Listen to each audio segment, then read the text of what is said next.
Welcome back to Grammar of Science. Assalamu alaikum dear students. My name is Madiha and today we are going to start another part of this chapter, chapter number 6, that is nervous system.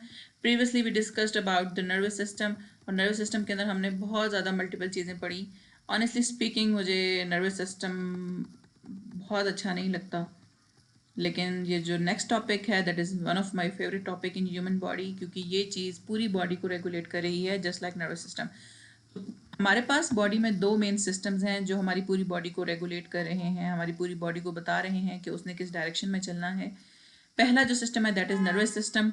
Nervous system coordinated है with endocrine system, और endocrine system basically hormonal system है, और ये hormones हमारी body को बताते हैं कि इन्होंने एक्शन किस तरह से लेना है या ओवरऑल अपनी फंक्शनिंग किस तरह से परफॉर्म करनी है. तो सबसे पहले हम हार्मोन की डेफिनेशन पढ़ लेते हैं. हार्मोन क्या है? हार्मोन वो केमिकल है जो कि किसी भी ऑर्गन से प्रोड्यूस होगा. तो स्टूडेंट्स, जो ऑर्गन हार्मोन प्रोड्यूस करता है उसको हम ग्लैंड बोलते हैं, या कोई भी सिक्रीशन. जैसे आपकी स्किन के ऊपर ग्लैंड्स हैं जो सीबम या पसीना प्रोड्यूस कर रहे हैं.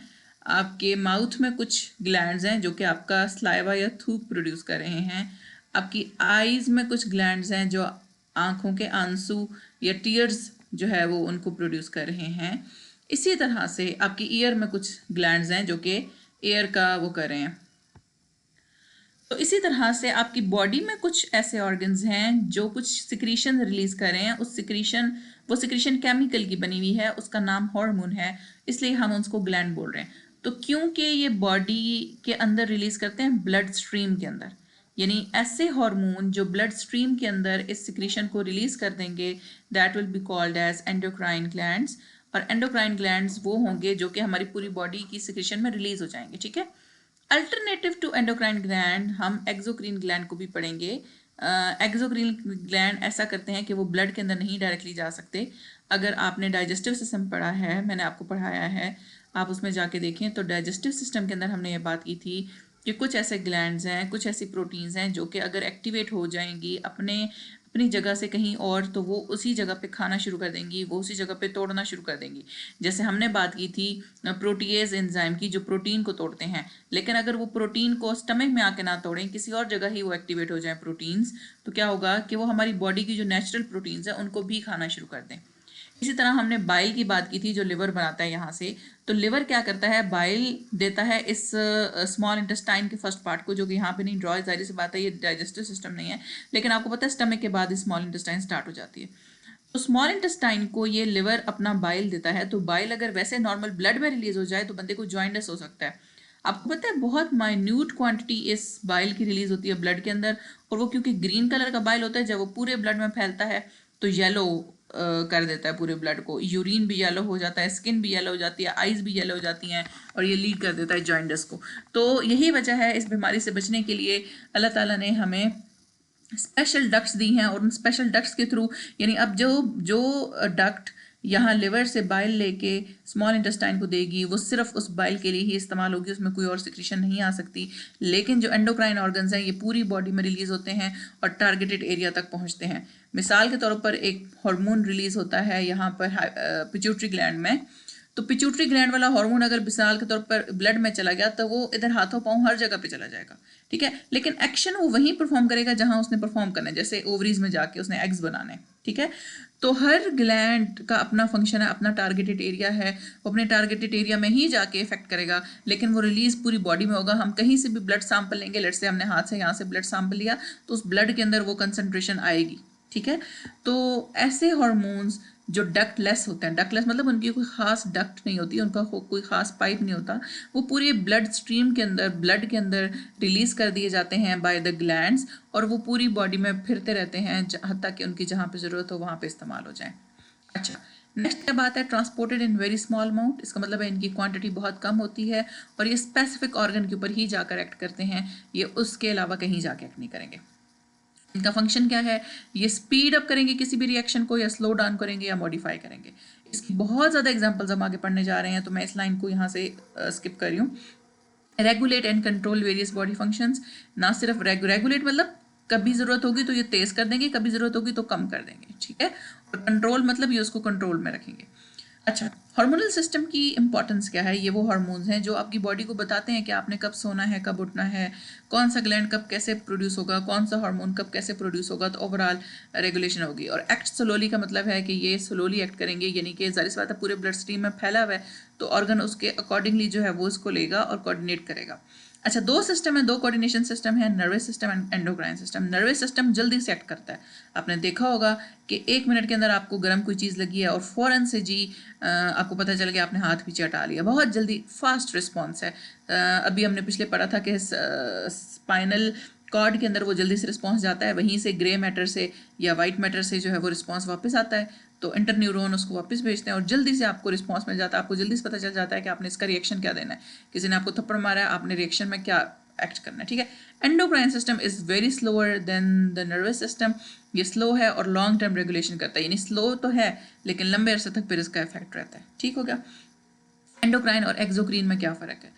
एंडोक्राइन वो हार्मोन रिलीज करेगा जो डक्ट लेस होंगे, जिन्होंने ब्लड स्ट्रीम के अंदर चले जाना है, और वो ओवरऑल खतरा नहीं पैदा करेंगे। हाँ, ये है कि ज़्यादा क्वांटिटी या कम क्वांटिटी में प्रोड्यूस हो तो बॉडी को कोई बीमारी लग सकती है, लेकिन यूँ नहीं होगा कि एंडोक्राइन इन इट सेल्फ ऐसे हार्मोन रिलीज करेगा जो बॉडी के बाकी पार्ट्स के लिए इफेक्टिव नहीं होगा, बल्कि ये अपने टारगेटेड एरिया पे जाके इफेक्ट करेगा। एक्सोक्रीन ग्लैंड आर दोज ग्लैंड्स जो कि अगर रिलीज हो जाएंगे ब्लड स्ट्रीम में तो अचानक से कोई बीमारी लग सकती है, अचानक से जहर फैल सकता है पूरी बॉडी में, इसलिए इनके लिए अल्लाह ताला ने स्पेशल डक्ट्स बनाई हैं, ठीक हो गया। एंडोक्राइन हार्मोन्स की बहुत ज़्यादा एग्जांपल है जो आज हम पढ़ने जा रहे हैं। एक्सोक्रीन की एग्जांपल मैंने आपको दी, लिवर जो कि बाइल प्रोड्यूस कर रहा है, पेंक्रियाज जो कि प्रोड्यूस कर रहा है कुछ जूसेस, पेंक्रिएटिक जूस फिर जाते हैं स्मॉल इंटेस्टाइन के अंदर, तो वो पेंक्रिएटिक जूस ब्लड स्ट्रीम में नहीं जा सकते। अगर वो ब्लड स्ट्रीम में जाएंगे तो ब्लड स्ट्रीम को खाना शुरू कर देंगे, ब्लड स्ट्रीम की प्रोटीन्स, कार्बोहाइड्रेट्स और लिपिड्स को तोड़ना शुरू कर देंगे। That is not good, that is not healthy, ठीक। अच्छा, एंडोक्राइन इज डक्टलेस, इसमें डक्ट नहीं होंगी और सिक्रीट ऐसे हार्मोन जो कि डायरेक्टली ब्लड में चले जाएंगे। एक्सोक्रीन हैव डक्ट्स, इनके पास स्पेशल पाइप्स होंगे और ये ऐसे सब्सटेंसेस रिलीज करेंगे जो बॉडी की कैविटीज़ या बॉडी के किसी पार्ट की तरफ, किसी स्पेसिफिक सरफेस की तरफ जाएंगे, ठीक हो गया। अच्छा, यहाँ पर जो पिक्चर है, आपने हर चीज़ वैसे याद तो नहीं करनी, लेकिन अगर आप लोगों को हर हार्मोन का नाम पता हो और उसके साथ उसकी सिक्रीशंस का पता हो तो that will be very easy for you guys for first year और सेकंड ईयर। लेकिन यहाँ पर देखें तो सबसे पहले हमारे पास दिमाग में छोटा सा ग्लैंड आता है, दैट इज पाइनियल ग्लैंड, जो मेलेटोनिन को रिलीज करवाता है और मेलेटोनिन आपकी नींद में बहुत इंपॉर्टेंट रोल प्ले करती है। ये जितने भी आपको हार्मोन नजर आ रहे हैं हर किसी का अलग अलग फंक्शन होगा। अच्छा, इसके साथ हाइपोथैलेमस है जिसको हम ऑलरेडी पढ़ चुके हैं नर्वस सिस्टम के अंदर, लेकिन देखें ये कुछ ऐसे रेगुलेटरी हार्मोन प्रोड्यूस करेगा। दिस इज GnRH, ये GHRH नहीं है, इसको करेक्ट कर लीजिएगा, गोनेडोट्रोफिन रिलीजिंग हार्मोन है ये बेसिकली GnRH। CRH है, TRH है, थायराइड स्टिमुलेटिंग हार्मोन, डोपामीन है, सोमेटोस्टेटिन है, वेजोप्रेसिन है, ये सारे हार्मोन्स हैं जो डिफरेंट टाइम्स पे एक्ट करते हैं। फिर थायराइड है, मेटाबॉलिज्म में बहुत इंपॉर्टेंट है। थायराइड के पीछे ही पैराथायराइड है, T3 T4 कैल्सिटोनिन और PTH रिलीज करता है। PTH है पैराथायराइड हार्मोन। फिर हमारे पास पिट्यूटरी ग्लैंड है, pituitary gland master of the all glands कहलाया जाता है और पिट्यूटरी ग्लैंड का मास्टर हाइपोथैलेमस है, यानी हाइपोथैलेमस पिट्यूटरी को ऑर्डर करेगा और पिट्यूटरी आगे पूरी बॉडी के तकरीबन पूरी बॉडी के हार्मोन्स को ऑर्डर करेगा। GH है ग्रोथ हार्मोन, TSH है थायराइड स्टिमुलेटिंग हार्मोन, ACTH है एड्रीनोकॉर्टिकोट्रोफिक हार्मोन, FSH है follicle stimulating hormone, MSH, LH is luteinising, MSH I just forgot about MSH, आप सर्च कर सकते हैं MSH की फुल फॉर्म क्या है।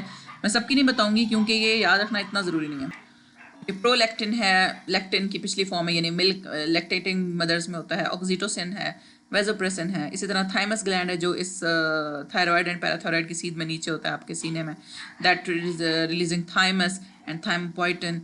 लिवर है, लिवर अच्छा एंडोक्राइन ऑर्गन अब नहीं, मतलब अब कंसिडर हो सकता है हार्ट के साथ, लेकिन स्टिल हम अभी तक फर्स्ट ईयर सेकंड ईयर की बुक तक इसको नहीं पढ़ रहे, just skipping it. Adrenal gland बहुत इंपॉर्टेंट है, किडनी के ऊपर छोटा सा पार्ट होता है एक चर्बी का, दैट इज एड्रीनल ग्लैंड। और एड्रीनल ग्लैंड देखें आपके जो आपने पढ़ा था कि फाइट एंड फ्लाइट मोड में रिलीज होता है, नर्वस सिस्टम के साथ एसोसिएटेड है, ठीक है। ये हमारी परेशानी के तौर पे, यानी fight flight and fright mode में हमने कहा था कि बहुत ज़्यादा दिल की धड़कन तेज़ हो जाती है, आपका मेटाबॉलिज्म स्लो हो जाता है, आंखें खुल जाती हैं, उस केस में एड्रीनल एपिनेफ्रीन रिलीज करेगा फिर दूसरी दफ़ा काम एंड कूल इफेक्ट आएगा तो नॉरएपिनेफ्रिन रिलीज होगा। तो ये हम ऑलरेडी नर्वस सिस्टम में पढ़ चुके हैं कि ये दो सिस्टम्स हैं जिसको हमने सिंपैथेटिक एंड पैरासिम्पैथेटिक भी कहा था। तो वो बेसिकली एड्रिनल की मदद से होता है। खैर ये कुछ और हार्मोन्स भी रिलीज कर रहे हैं जिनमें एंड्रोजेंस आ जाते हैं, परेशानी के हार्मोन्स इनको बोलते हैं, ग्लूकोकॉर्टिकॉइड्स आ जाते हैं, adrenaline and noradrenaline. Adrenaline triple F में रिलीज होगा, फाइट फ्लाइट एंड फ्राइट। अगर आपको मेरी कुछ बातें समझ नहीं आ रही आप प्लीज़ जाके नर्वस सिस्टम पढ़ें। नॉर एड्रीनालिन नॉर एपिनेफ्रिन को भी कहते हैं, यानी कि तब रिलीज होगा जब आपकी बॉडी कूल एंड काम हो जाएगी किसी भी लड़ाई झगड़े के बाद, किसी भी डर के बाद। पेंक्रियाज है, ये एक्सोक्रीन हार्मोन रिलीज करेगा और एंडोक्राइन भी करेगा। पेंक्रियाज वो वाहिद ऑर्गन है हमारी बॉडी का जो दोनों ऑर्गन्स के तौर पे एक्ट करता है, endocrine and as well as exocrine. ठीक है, endocrine and as well as एक्सोक्रीन।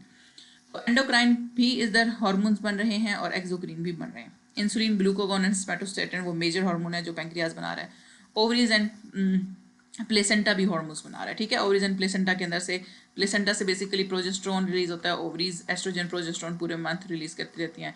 फिर इसी तरह से टेस्टिस हैं, फिर इसी तरह से यूट्रस है, यूट्रस प्रोलैक्टिन और लेक्सिन रिलीज कर रहा है। प्रोलैक्टिन फिर लैक्टेटिंग मदर्स को हेल्प करता है to feed their young ones, to give the milk to their young ones. Testis हैं जो एंड्रोजन प्रोड्यूस करे, एस्ट्रोडायल और इनहिबिन प्रोड्यूस करे। तो ये सारे मिक्सचर हैं एक्सोक्रीन एंड एंडोक्राइन का। हमने मेजरली आज एंडोक्राइन को टच करना है। एक्सोक्रीन हम ऑलरेडी डाइजेस्टिव सिस्टम में पढ़ चुके हैं। ठीक है, अगर आपको नहीं समझ आई आप डाइजेस्टिव सिस्टम में जाके एक्सोक्रीन ऑर्गन्स देख सकते हैं। वो सारे हार्मोन या वो सारे सिक्रीशंस जो किसी डक्ट में के थ्रू होंगी और जाके अपना इफेक्ट प्रोड्यूस करेंगी, they are all exocrine part. ठीक, ओके। नेक्स्ट हम चलते हैं तो मेजर बॉडी के अंदर एंडोक्राइन ग्लैंड्स कौन से हैं। नंबर 1 इस पिट्यूटरी ग्लैंड जो आपको नजर आ रहा है। अच्छा, इसका जो बॉस है ना बेसिकली हाइपोथैलेमस, वो इस पिट्यूटरी ग्लैंड को ही सपोर्ट कर रहा है। ये जैसे मैं कह रही हूँ कि थायराइड रिलीजिंग हार्मोन, ये थायराइड रिलीजिंग हार्मोन सिक्रीट करेगा। ये जैसे मैंने GnRH का है, गोनाडोट्रोफिन रिलीजिंग हार्मोन। तो रिलीजिंग हार्मोन का मतलब है ये खुद नहीं रिलीज करा कोई हार्मोन, खुद रिलीज करे लेकिन वो हार्मोन आगे जाके किसी बॉडी पे इफेक्ट नहीं करेगा, किसी ऑर्गन पे इफेक्ट नहीं करेगा, बल्कि ये इस पिट्यूटरी को कह रहा है। अब पिट्यूटरी वो डायरेक्ट हार्मोन या तो रिलीज करेगा या फिर अगले किसी ग्लैंड को बोलेगा कि रिलीज करो। ठीक है, तो ये 3 स्टेप हो गया। पहले स्टेप में हाइपोथैलेमस ने पिट्यूटरी को कहा, दूसरे स्टेप में पिट्यूटरी ने ग्लैंड को कहा और तीसरे स्टेप में जाके ग्लैंड ने वो हार्मोन प्रोड्यूस किया। तो पहला हमने पढ़ लिया पिट्यूटरी, दूसरा आपको यहाँ पर नजर आ रहा है दैट इज थायराइड। फिर इसी के पीछे है पैरा, पैरा कहते हैं आसपास को उर्दू में। सो पैरा इंग्लिश का वर्ड है जिसका मतलब है आसपास। पैरा थायराइड यानी थायराइड के आसपास, थायराइड के बैक साइड पे। नेक्स्ट आ जाता है पेंक्रियाज। फिर हमारे पास आ जाता है एड्रीनल जो कि किडनी के ऊपर। एड का मतलब कहते हैं अटैचमेंट को, एडिशन को। ठीक है, और रीनल इज किडनी। रीनल का वर्ड किडनी के लिए इस्तेमाल होता है। अगर आपको समझ नहीं आ रही अब किडनी वाले चैप्टर में जाएं, एक्सक्रीटरी सिस्टम में जाएं तो वहाँ से समझ लें। फिर गोनेड्स है जिसमें testis in the male and ovaries in the female आ जाती हैं। ठीक, तो हमारे पास ये सारे 6 ग्लैंड्स को हम पढ़ेंगे 10th क्लास में। अदरवाइज आपकी बॉडी में कुछ ऐसे ग्लैंड्स भी हैं जो अभी तक डिस्कवर भी नहीं हुए, मे भी बहुत ज़्यादा हो इन नंबर, क्योंकि ह्यूमन बॉडी एक बहुत कॉम्प्लेक्स है। अभी जैसे हार्ट को भी एक एंडोक्राइन ऑर्गन माना जाता है, लेकिन हम मेजर पढ़ रहे हैं। ठीक है, हार्ट भी नो डाउट मेजर है लेकिन अभी डिस्कवर हुआ तो इसलिए उनको किताबों में आने में टाइम लगेगा। नेक्स्ट हमारे पास आ जाता है पिट्यूटरी ग्लैंड। तो हमने क्या कहा कि पिट्यूटरी ग्लैंड हमारे सर में कान के ऊपर मौजूद है। ठीक है, लेफ्ट साइड के सर में कान के ऊपर मौजूद है। खैर आप इसकी लोकेशन एग्जैक्टली बताएं कि लेफ्ट साइड पर है, राइट साइड पर है, दिस इज योर टास्क। फिर हमारे पास क्या अटैच टू हाइपोथैलेमस। तो हमने यही बात पढ़ी है कि हाइपोथैलेमस पिछला जो इसका ऑर्गन है हाइपोथैलेमस के साथ ये अटैच है। फिर साइज का कितना है, एक मटर के दाने के बराबर। ठीक है, एक पी साइज इसका जो है वो साइज है। 2 लोब्स हैं इसकी, एक एंटीरियर लोब एंड एक पोस्टीरियर लोब। ठीक है, अगर हम इसको देखें तो 2 इसकी लोब्स हैं, एक जो है वो ये पोस्टीरियर है और दिस वन इज एंटीरियर। ठीक है, 2 लोब्स हैं इसकी और इसको हम मास्टर ग्लैंड भी कहते हैं क्योंकि ये सारे तकरीबन सारे, ठीक है, not all of them but तकरीबन सारे ये ग्लैंड्स को जो है वो कवर अप करता है। फिर हम ये कहते हैं कि इसकी 2 लोब्स हैं, एक एंटीरियर कहते हैं अंदर वाली, पोस्टीरियर कहते हैं पीछे वाली। ठीक है, तो एंटीरियर एंड पोस्टीरियर लोब्स हैं और एंटीरियर और पोस्टीरियर लोब्स अलग अलग हार्मोन रिलीज कर रही हैं, अलग अलग जगहों कर रही हैं। जैसे ये देखें आपको ये नजर आ रहा है एंटीरियर, तो एंटीरियर देखें इन जगहों को जो है वो टारगेट कर रही है, पोस्टीरियर देखें तो पोस्टीरियर देखें इन जगहों को टारगेट कर रही है। ठीक, अब इसमें जो एंटीरियर लोब है, ये वाली जो एंटीरियर लोब है ये कौन कौन से हार्मोन बना रही है। तो सबसे पहले ये बना रही है थायराइड स्टिमुलेटिंग हार्मोन। देखें सबसे पहले पिक्चर में आपको थायराइड हार्मोन नजर आ रहा है, थायराइड ग्लैंड नजर आ रहा है। तो anterior lobe thyroid stimulating hormone लगाएगी। थायराइड का मतलब थायराइड, स्टिमुलेटिंग मीन स्टिमुलेट कर रहा है थायराइड को। हार्मोन यानी ऐसा हार्मोन जो थायराइड ग्लैंड को स्टिमुलेट कर रहा है कि कोई हार्मोन वो प्रोड्यूस करे। जैसे ही थायराइड स्टिमुलेटिंग हार्मोन इस थायराइड ग्लैंड के पास जाएगा तो थायराइड ग्लैंड क्या करेगा, थायराइड हार्मोन प्रोड्यूस करेगा। समझ आ गई? तो थायराइड स्टिमुलेटिंग हार्मोन कुछ भी नहीं है, ये पूरी बॉडी में इफेक्ट नहीं करेगा, ये ओवरऑल इसका डायरेक्ट इफेक्ट नहीं है, लेकिन ये इनडायरेक्ट इफेक्ट है, यानी कि जाके थायराइड से थायराइड हार्मोन प्रोड्यूस करवाएगा। अच्छा, तो अब इसमें एक और बहुत इंपॉर्टेंट बात है, वो ये कि ये जो है ये थायराइड स्टिमुलेटिंग हार्मोन ब्लड में चला जाएगा, तो ब्लड से फिर ये थायराइड ग्लैंड के पास पहुंचे, तो दिस इज एंडोक्राइन। ठीक है। अच्छा, नेक्स्ट हमारे पास क्या है, ग्रोथ हार्मोन। ग्रोथ हार्मोन भी प्रोड्यूस हो रहा है इससे, एंटीरियर लोब ऑफ पिट्यूटरी से। और ग्रोथ हार्मोन या स्मेटोट्रॉफिक हार्मोन दोनों ग्रोथ को हेल्प आउट करेंगे। अब जब ग्रोथ हार्मोन ग्रोथ करवाएगा, विच मीन्स कि बच्चों में ये इसकी कंसंट्रेशन ज़्यादा है क्योंकि वो ग्रो हो रहे होते हैं, लेकिन बड़े बूढ़ों में इसकी कंसंट्रेशन ऑटोमेटिकली कम हो जाएगी। लेकिन आप अगर बच्चों में देखें, अगर इसकी डेफिशिएंसी होगी ग्रोथ हार्मोन की, तो क्या होगा, डवाफिज्म हो जाएगा। डवाफिज्म कहते हैं छोटे कद को, छोटी हाइट को। ठीक है।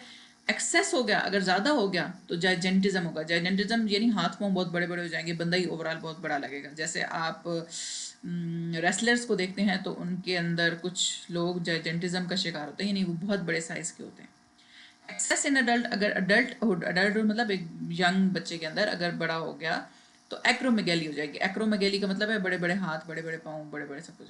अदर हार्मोन, दूसरे हार्मोन्स को भी ये इन्फ्लुएंस, पिट्यूटरी ग्लैंड दूसरे हार्मोन्स को भी इन्फ्लुएंस करता है। ये देखें, आपको एड्रीनल को इन्फ्लुएंस कर रहा है, ओवरीज को इन्फ्लुएंस कर रहा है, टेस्टिस को इन्फ्लुएंस कर रहा है, तो बाकी हार्मोन्स को भी ये इफेक्ट करेगा, बाकी हार्मोन्स की सिक्रीशंस को भी ये हेल्प आउट करेगा, सम टाइम इंक्रीज करने में, सम टाइम डिक्रीज करने में, रेगुलेट करवाएगा। रेगुलेशन का लफ्ज जहाँ पर भी इस्तेमाल है तो ज़रूरत पर आ जाता है, यानी कि कभी इंक्रीज करवाएगा, कभी डिक्रीज कराएगा। कहाँ कहीं पर इन्हेंस का वर्ड आ जाए, विच मीन्स कि वो सिर्फ इसको इंक्रीज करवा रहा है। तो हमने अभी तक क्या पढ़ा कि पिट्यूटरी की दो लोब्स हैं, एंटीरियर एंड पोस्टीरियर। तो एंटीरियर की हमने कहा था कि थायराइड स्टिमुलेटिंग हार्मोन प्रोड्यूस कर रहा है, ग्रोथ हार्मोन प्रोड्यूस कर रहा है। थायराइड स्टिमुलेटिंग हार्मोन थायराइड को इफेक्ट करेगा और ग्रोथ हार्मोन जो है वो ओवरऑल ग्रोथ को इफेक्ट करेगा। अगर इसकी ज्यादा हो जाएगी तो जाइजेंटिज्म हो सकता है, बॉडी की शेप साइज बड़ी हो सकती है, एक्रोमेगैली हो सकता है। एक्रोमेगैली बड़े सर से मुराद है।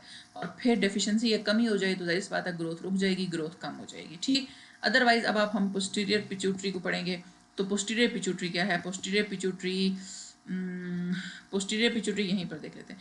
पोस्टीरियर पिट्यूटरी देखें तो आपकी ऑक्सीटोसिन जाके ओवरीज एंड ब्रेस्ट को, एडीएच है किडनीज को, पीआरएल है, ये अगेन ये डिफरेंट बड़ी बड़ी टाइप्स हैं, आपको इनको याद करने की जरूरत नहीं है, लेकिन पोस्टीरियर पिट्यूटरी मल्टीपल जगहों पे जाके मसल्स एंड बोन्स को जाके इफेक्ट कर रही है। तो इसमें दो हार्मोन्स बेसिकली रिलीज हो रहे हैं, ऑक्सीटोसिन एंड एडीएच। ऑक्सीटोसिन क्या कर रहा है, ऑक्सीटोसिन यूट्रस की कॉन्ट्रैक्शन करा रहा है ड्यूरिंग चाइल्ड बर्थ। जब एक बच्चे की पैदाइश होती है तो यूट्रस क्या करता है, बहुत ज़ोर से इन आउट, यानी बहुत ज़ोर से एक्सपेल आउट एक्सपेल इन होता है, बहुत ज़ोर से कॉन्ट्रैक्ट रिलैक्स करता है, धड़कता है समझें। तो उस धड़कने की वजह से baby will deliver out of the body. तो इससे क्या होगा कि जो बर्थ है, जो चाइल्ड बर्थ है वो ईजी हो जाती है। तो oxytocin will help in that. Also जब एक दफ़ा वो चाइल्ड बर्थ में हेल्प आउट कर रहा है तो साथ ही साथ उसने मिल्क की प्रोडक्शन करानी है ताकि जो न्यू बॉर्न बेबी है उसको फीड करवा सकें। तो इसी तरह से ये ऑक्सीटोसिन मिल्क इंजेक्शन में हेल्प करेगा during breast feeding. Antidiuretic hormone is the another hormone produced by posterior lobe of pituitary. Antidiuretic hormone को डाययूरेटिक है, एंटीडाययूरेटिक एडीएच भी कहते हैं। ठीक है। एडीएच हार्मोन क्या करेगा, यूरिन की कंसंट्रेशन को कम करेगा। कैसे, यूरिन की कंसंट्रेशन कैसे कम होगी, ये वाटर की रीअब्जॉर्प्शन करवाएगा। अगर आपने किडनी का स्ट्रक्चर पढ़ा है तो आपको पता है कि लूप ऑफ हेनले, पीछे असेंडिंग डिसेंडिंग लूप, फिर proximal and distal convoluted tubule में वाटर रीअब्जॉर्ब हो रहा है बॉडी में। क्यों रीअब्जॉर्ब हो रहा है, ताकि बॉडी इसको इस्तेमाल कर सके। नेचर हमेशा चाहती है कि बॉडी कम से कम चीज़ें ज़ाया करे। तो जब बॉडी के अंदर से पानी कम निकलेगा which mean concentrated urine produce होगा। तो बेसिकली एडीएच आपकी बॉडी के अंदर वाटर की कंसनट्रेशन को बढ़ा देती है। यही वो हार्मोन है जो यूरिन को ये बताता है कि उसने कैसा प्रोड्यूस होना है, ज़्यादा डाइल्यूटेड या ज़्यादा कंसनट्रेटेड, पानी उसमें कम होगा या पानी उसमें ज़्यादा होगा। ठीक। अच्छा, अगर इसकी एडीएच की डेफिशिएंसी हो जाए तो क्या होगा, एडीएच कम प्रोड्यूस होगा और पानी ज़्यादा से ज़्यादा बॉडी से ज़ाया होना शुरू हो जाएगा, पानी निकलना शुरू हो जाएगा। जैसे ही पानी ज़्यादा से ज़्यादा निकलेगा तो उसके साथ कुछ इंपॉर्टेंट कंपोनेंट्स भी निकलेंगे बॉडी से और पानी की कमी भी हो जाएगी। खैर, जैसे ही एडीएच कम होता है तो ज़्यादातर लोगों को डायबिटीज़ इंसिपिडस हो जाता है, जिसको एक्सेसिव डाइल्यूट यूरिन कहते हैं। और आपने देखा होगा कि डायबिटिक लोग बार बार वॉशरूम जाते हैं, विच मीन्स के उनका जो वाटर वॉल्यूम है वो ज़्यादा हो जाता है। इडियट जैसे ही कम होगा तो वाटर वॉल्यूम ज़्यादा हो जाएगा। अच्छा, अब अगर हम देखें तो anterior and pituitary and posterior pituitary lobe की जो कंसंट्रेशन, ये देखें कान के साथ आप ऊपर देखिए, ये लोब्स हैं दो, ठीक है। इसको अगर हम सिर्फ इस हिस्से को अगर हम बड़ा करके देखें तो ये देखें, एक आपको इंटीरियर लोब नजर आ रहा है, दूसरा आपको पोस्टीरियर नजर आ रहा है, ठीक है। और ये इसके अंदर जो वेन्स होती हैं इसको हम हाइपोफिजियल वेन्स कहते हैं। और ये वेन्स सारी कनेक्ट करती हैं इस पूरे पिट्यूटरी को हाइपोथैलेमस से। Hypo is below, thalamus is thalamus. तो आपने जब नर्वस सिस्टम पढ़ा था वहाँ पे हमने पढ़ा था तो थैलेमस के नीचे एक पार्ट है जिसको हम हाइपोथैलेमस बोलते हैं। हाइपो का मतलब भी बिलो होता है और थैलेमस मतलब थैलेमस। थैलेमस के नीचे वाला पार्ट हाइपोथैलेमस। और hypothalamus is the master of this pituitary gland. ये ऑर्डर करेगा पिट्यूटरी को तुम क्या प्रोड्यूस करवाओ, तुम क्या ना प्रोड्यूस कराओ। और pituitary is the master of all other body glands, ठीक हो गया।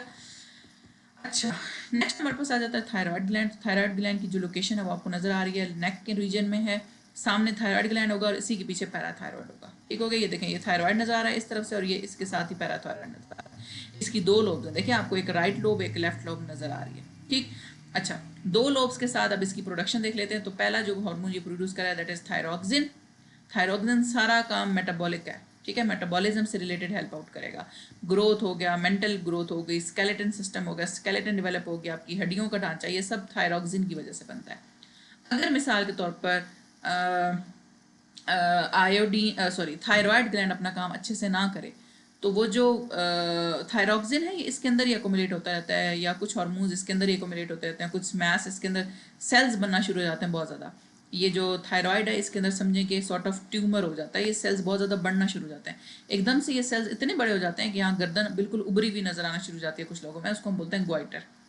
ग्वाइटर की बेसिक वजह यह है कि आयोडीन नहीं होती। जैसे ही आयोडीन नहीं होती तो ये क्या करता है, अपना काम नहीं कर सकता, थायरोक्सिन नहीं बना सकता। जैसे ही थायरोक्सिन नहीं बनेगा तो सेल्स बढ़ना शुरू हो जाएंगे, यहाँ पर सेल्स अक्यूमुलेट करेंगे। जैसे सेल्स उस थायरोक्सिन को पकड़ने के लिए, अपने पास रखने के लिए, स्टोर करने के लिए बढ़ना शुरू होंगे। जैसे ही सेल्स बढ़ते जाएंगे तो आपको गर्दन पर ऐसे बहुत बड़ा सा एक उभार नजर आएगा, ठीक है। अच्छा, ये आयोडीन की कमी की वजह से होता है, इसको हम ग्वाइटर कहते हैं, जो इनलार्जमेंट ऑफ थायराइड ग्लैंड है। और ये ज़्यादातर ऐसे इलाकों में होता है जहाँ पे आयोडीन की कमी होती है खानों में, ठीक है, जैसे माउंटेन्स के लोग जो कि लो आयोडीन इस्तेमाल करते हैं। नेक्स्ट जो हार्मोन रिलीज हो रहा है दैट इज कैल्सीटोनिन, नाम से ही जा रहा है कैल्सी, कैल्सी का मतलब कैल्शियम, ठीक है। तो अगर बॉडी के अंदर कैल्शियम की कंसंट्रेशन हाई होगी तो कैल्सीटोनिन रिलीज होगा। और कैल्सीटोनिन किधर, ये कैल्शियम लेके जाएगा, हड्डियों को देगा और हड्डियां इससे मजबूत होंगी, ठीक है। इसका मतलब है कि थायराइड अगर अच्छा प्रोड्यूस हो रहा है, थायराइड ग्लैंड अगर अच्छा प्रोड्यूस कर रहा है कैल्सीटोनिन, तो आपकी हड्डियां मजबूत होंगी, ठीक है। अच्छा, कैल्सीटोनिन के ऑपोजिट भी हार्मोन्स होते हैं जो वापस बोन्स से कैल्शियम लेके ब्लड के अंदर भी डालता है, क्योंकि ब्लड के अंदर भी कैल्शियम का होना बहुत ज़रूरी है। खैर, तो कैल्सीटोनिन क्या करेगा, कैल्शियम को बोन्स के ऊपर डिपॉजिट कराएगा और बोन्स को मजबूत बनाएगा। नेक्स्ट स्टूडेंट्स हमारे पास आ जाता है पेंक्रियाज। तो पेंक्रियाज आपको पता है स्टमक के बिलो स्मॉल इंटेस्टाइन के साथ मौजूद है। और ये मैंने जैसे पहले बताया कि ये बोथ ऑर्गन्स के तौर पे एक्ट करता है, एंडोक्राइन एंड एक्सोक्राइन, ठीक है। अच्छा, इसमें कुछ स्पेशल पार्ट्स हैं, ठीक है। अब ये अगर आप पेंक्रियाज देखें स्टमक के बिलो मौजूद है, स्मॉल इंटेस्टाइन के साथ लगा हुआ है, स्मॉल इंटेस्टाइन के अंदर डायरेक्ट ये चीज़ रिलीज कर रहा है। अब यहाँ पर देखिए ये डक्ट है और ये डक्ट जो भी कुछ बनाती है ये डायरेक्ट इसके अंदर रिलीज कर देती है स्मॉल इंटेस्टाइन में। इसका मतलब है ये डायरेक्ट डक्ट है, इसका मतलब है ये एक्सोक्राइन पार्ट है। लेकिन जब ये ब्लड के अंदर रिलीज करेगा तो दैट विल बी एंडोक्राइन। अब यहाँ पर दो तरह के सेल्स दिए हुए हैं इन्होंने। पहले सेल्स जो हैं वो आपको ये सेल बी नजर आ रहे हैं, दैट इज एक्सोक्राइन। और एक्सोक्राइन ये डक्ट है बेसिकली, ठीक है, ये डक्ट है। अब इन्होंने पूरी नहीं दिखाई हुई, ये देखें ये डक्ट है, इधर खोल के दिखाई हुई। तो ये डक्ट क्या करेगी, ये लेगी सारा सिक्रीशन या पेंक्रियाटिक जूस और स्मॉल इंटेस्टाइन को दे देगी। और यहाँ पे जैसे ही स्टमक से फूड आएगा वो इधर हजम हो जाएगा।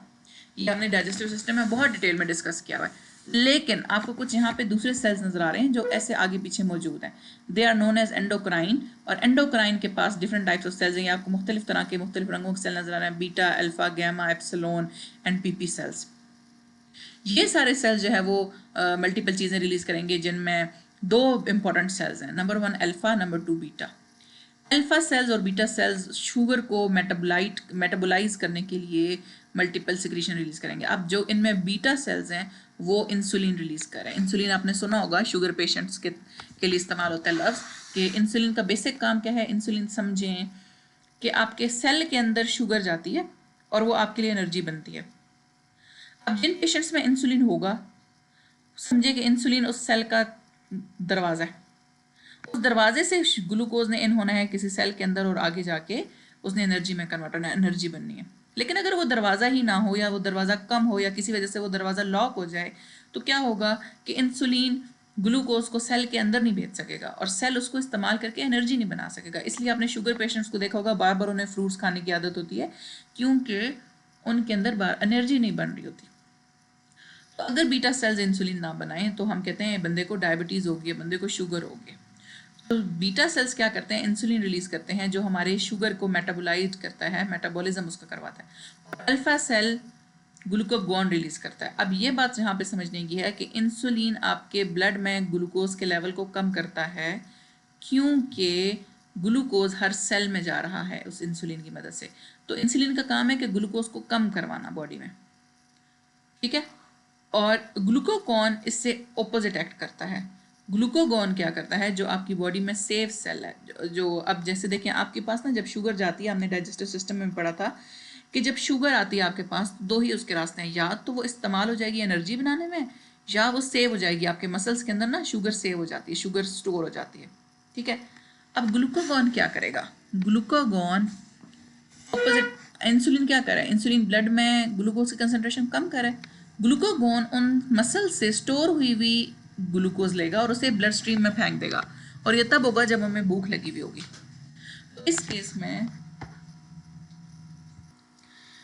बेसिकली इंसुलिन क्या कर रही है, ग्लूकोज को बॉडी में कम करवा रही है ताकि एनर्जी बने, और ग्लूकागॉन क्या कर रही है, ग्लूकागॉन जो स्टोर ग्लूकोज है उसको निकाल रही है सेल से, मसल सेल से, और बॉडी की जो शुगर लेवल है उसको इंक्रीज कर रही है। अब हम पहले कर लेते हैं इंसुलिन के बारे में। तो इंसुलिन तब सिक्रीट होती है जब ब्लड का शुगर लेवल हाई हो जाता है। क्यों? क्योंकि इसी ने इंसुलिन ने उस शुगर को सेल्स तक पहुंचाना है और सेल्स से एनर्जी प्रोड्यूस करानी है, ठीक है। तो ये क्या करेगा, हेल्प करेगा ग्लूकोज को ताकि वो सेल के अंदर इंटर हो और ग्लूकोज को ग्लाइकोजन में कन्वर्ट कर देगा। दो ही काम है, या उसको इस्तेमाल करके एनर्जी बनाएगा या उसको स्टोर करवा देगा मसल सेल के पास। याद रखें ग्लूकोज डायरेक्टली स्टोर नहीं हो सकता क्योंकि वो एक्टिवेटेड फॉर्म है, वो जल्दी से डिग्रेड हो जाएगा या एनर्जी दे देता है सेल्स के अंदर जाके। लेकिन ग्लाइकोजन ऐसी फॉर्म है ग्लूकोज की जो मसल्स के अंदर स्टोर होता है। आपने कभी किसी चीज़ का जिगर खाया हो, लिवर कलेजी खाई हो, तो आपको वो मीठी मीठी लगती है। वो मीठी इसलिए लगती है क्योंकि उसके अंदर स्टोर्ड फॉर्म ग्लाइकोजन होती है, ठीक है। तो ग्लाइकोजन स्टोर फॉर्म है एंड ग्लूकोज एक्टिवेटेड फॉर्म है। अब इंसुलिन ग्लाइकोजन के ऊपर इफेक्ट नहीं कर सकता, बेशक पूरी बॉडी में इंसुलिन रिलीज हुआ है, क्योंकि इंसुलिन हमने कहा एंडोक्राइन है। एंडोक्राइन मतलब ब्लड के अंदर होगा, तो ब्लड के अंदर अगर होता तो मसल्स के पास भी तो ग्लूकोज है, तो वो बार बार इस्तेमाल करता रहता, लेकिन ग्लूकोज की फॉर्म में नहीं रहेगा, वो ग्लाइकोजन की फॉर्म में रहेगा। और ग्लाइकोजन क्या करेगा, स्टोर्ड रहेगा जब तक जब तक ज़रूरत ना महसूस हो। जैसे भूख लगी है आपको और आपने कुछ भी नहीं खाया, तो ग्लूकागॉन क्या करेगा, इस ग्लाइकोजन को वापस कन्वर्ट कराएगा ग्लूकोज में। अब एक बार ये वापस ग्लूकोज में कन्वर्ट हो गया तो इंसुलिन इसके ऊपर इफेक्ट करके एनर्जी बना देगा। तो ग्लूकागॉन जैसे मैंने आपको पहले बताया, यहाँ पर अल्फा सेल्स हैं उनसे रिलीज होता है और इसका ऑपोजिट फंक्शन है इंसुलिन से। जैसे इंसुलिन बॉडी के अंदर ग्लूकोज का लेवल डाउन करता है, ये ग्लूकोज का लेवल हाई करता है। इंसुलिन कैसे डाउन करता है, उसके ऊपर एक्ट करके उसे एनर्जी निकाल के या उसे स्टोर कर देता है। लेकिन ग्लूकागॉन क्या करेगा, इस ग्लाइकोजन को वापस ग्लूकोज में कन्वर्ट करेगा ताकि बॉडी के अंदर ग्लूकोज का लेवल मेंटेन रहे। ज़्यादातर मसल में और लिवर में ये स्टोर होता है, तो वहाँ से ये ग्लाइकोजन से वापस ग्लूकोज में कन्वर्ट कर देता है ग्लूकागॉन, ठीक है। तो ये दोनों हार्मोन्स एक दूसरे के ऑपोजिट एक्ट कर रहे हैं। नेक्स्ट हमारे पास क्या है, नेक्स्ट हमारे पास है डायबिटीज़ मेलाइटस। डायबिटीज़ मेलाइटस तब होगा जब आपकी बॉडी के बीटा सेल्स, यानी कि ये जो पेनक्रियास के बीटा सेल्स हैं, जैसे मैंने यहाँ पर बताया, वो इंसुलिन नहीं बनाएंगे। अगर वो इंसुलिन बॉडी के लिए पूरी ना हो तो क्या होगा, बॉडी के अंदर जो ग्लूकोज है उसकी कंसंट्रेशन बदतरीज हाई होती जाएगी। क्यों हाई होती जाएगी, क्योंकि इंसुलिन के ये तो दोनों काम है, या तो इंसुलिन एनर्जी प्रोड्यूस करेगा इसको इस्तेमाल करके, या इसको स्टोर करेगा। ये दोनों काम अगर नहीं होंगे तो बॉडी के अंदर ग्लूकोज लेवल ऑटोमेटिकली हाई चला जाएगा। इसको हम बोलते हैं हाइपर ग्लाइसीमिया। हाइपर कहते हैं ऊंचाई को, ज़्यादा को, ग्लाइसीमिया कहते हैं शुगर को। तो यानी बॉडी के अंदर शुगर की कंसंट्रेशन हाई हो गई। जब बॉडी के अंदर शुगर की कंसंट्रेशन हाई है तो जाहिर सी बात है जो बंदा यूरिन कर रहा है, जो ब्लड के अंदर जब शुगर लेवल हाई है तो उसके यूरिन के अंदर भी शुगर लेवल हाई हो जाएगा। ऐसी कंडीशन जब यूरिन के अंदर भी शुगर लेवल हाई हो जाए उसको हम ग्लाइकोसूरिया कहते हैं। ठीक हो गया। इसकी ट्रीटमेंट क्या है कि हम बॉडी को फिर इंसुलिन देते हैं इंजेक्शंस की मदद से, और वो इंजेक्शंस या तो ओरली बंदा लेता है या इंजेक्शंस लगाता है। ठीक है। और ये केस है डायबिटीज़ मेलाइटस का। इसको हम टाइप 1 डायबिटीज़ भी कह सकते हैं। टाइप 1 डायबिटीज़ में इंसुलिन की डेफिशिएंसी हो जाती है और इंसुलिन दवाई की फॉर्म में बंदे को मिलती है। अच्छा, 2 टाइप्स की डायबिटीज़ हैं यहाँ पर, वैसे मैं डिस्कस कर रही हूँ, आपकी बॉडी का आपके बुक का पार्ट नहीं है, लेकिन फिर भी type 2 diabetes is much more dangerous than type 1 diabetes. Type 1 diabetes में इंसुलिन कम हो जाती है, टाइप 2 डायबिटीज़ में इंसुलिन बॉडी के अंदर होती है, कम नहीं होती, होती ज़रूर है, लेकिन आपकी बॉडी के सेल्स उसके साथ नहीं मिल सकते। यानी समझें, वो दरवाज़ा जिसने ग्लूकोज को अंदर लेके जाना है वो दरवाज़ा तो मौजूद है लेकिन वो दरवाज़ा लॉक्ड है। इस केस में भी सेल के अंदर ग्लूकोज नहीं जा सकती। लेकिन इशू ये है कि इंसुलिन ऑलरेडी हाई है बॉडी में, हम और इंसुलिन इंजेक्शन की फॉर्म में नहीं दे सकते। क्यों? क्योंकि ऑलरेडी इंसुलिन हाई है बॉडी में। क्यों हाई है? क्योंकि वो काम ही नहीं करी, वो ग्लूकोज को ही नहीं पहुंचा रही। क्यों नहीं पहुंचा रही? क्योंकि सेल्स के बाहर लगी हुई इंसुलिन से सेल रेजिस्टेंट हो चुके हैं। सेल चाहता है कि मेरे पास इंसुलिन आई ना। ठीक है। तो इस केस में क्या होता है कि हम और इंसुलिन तो नहीं दे सकते, लेकिन हम बॉडी की शुगर को कम करते हैं। जब बॉडी की शुगर कम होती है तो ऑटोमेटिकली इंसुलिन जो है वो लेवल में रहती है। तो ये जी हमारे पास डायबिटीज़ मेलाइटिस था। कुछ समझ ना आए आप लेक्चर दोबारा सुन लिया करें। ठीक है। नेक्स्ट हमारे पास है एड्रीनल ग्लैंड। तो एड्रीनल मैंने जैसे बताया कि एड का मतलब है एडिशन, रीनल कहते हैं किडनी को। तो किडनी के ऊपर एक एडिशन है छोटे से ग्लैंड की, त्रिकोण की, triangular, that is known as adrenal gland. अब जैसे हमने हर पार्ट का पढ़ा, तो सेंट्रल पार्ट हमेशा क्या कहलाता है? तो जब भी हम किसी बॉडी पार्ट को देखते हैं तो सेंट्रल रीजन हमेशा मेडुला कहलाता है और आउटर रीजन हमेशा कॉर्टेक्स कहलाता है। जैसे किडनी में हमने सेंट्रल रीजन को रीनल मेडुला पढ़ा था और बाहर वाले को कॉर्टिकल रीजन कहा था। ब्रेन में भी हमने बाहर वाले को कॉर्टिकल रीजन कहा है। इस तरह से हार्ट में भी जो भी ऑर्गन होगा उसका central part cortical, outer part cortical या कॉर्टेक्स कहलाता है और सेंट्रल पार्ट मेडुला कहलाता है। तो इस केस में भी इसके दो हिस्से हैं, एक एड्रिनल कॉर्टेक्स और एड्रिनल मेडुला। ठीक हो गया। अच्छा, एड्रिनल कॉर्टेक्स क्या कर रहा है? कॉर्टिकोस्टेरॉइड रिलीज कर रहा है। कॉर्टिकोस्टेरॉइड्स क्या करते हैं? आपके मेटाबॉलिज्म को रेगुलेट करते हैं। मेटाबॉलिज्म को हाई भी कर सकते हैं, मेटाबॉलिज्म को लो भी कर सकते हैं। कभी आपको हजम कोई चीज़ जल्दी हो जाती है, कभी देर से, किसी लोगों को ज़्यादा जल्दी होती है, किसी लोगों को ज़्यादा देर से, तो वो सारा कॉर्टिकोस्टेरॉइड्स होते हैं। इम्यून रिस्पॉन्स करते हैं और स्ट्रेस के केस में रिस्पॉन्स देते हैं। ठीक है। स्ट्रेस का डायरेक्ट इफेक्ट आपकी किडनीज के ऊपर होता है, so don't take stress. Adrenal medulla produce adrenaline and noradrenaline. Adrenaline हम बार बार पढ़ रहे हैं, एपिनेफ्रिन रिलीज करेगा, और एपिनेफ्रिन क्या करेगा? आपको fight, flight and fright mode में एक्टिवेट कर देगा। आपको बॉडी एकदम से दिल की धड़कन तेज कर देगी, मेटाबॉलिज्म स्लो कर देगी और आंखें खुल जाएंगी, डर लगना शुरू हो जाएगा, दिल की धड़कन तेज हो जाएगी।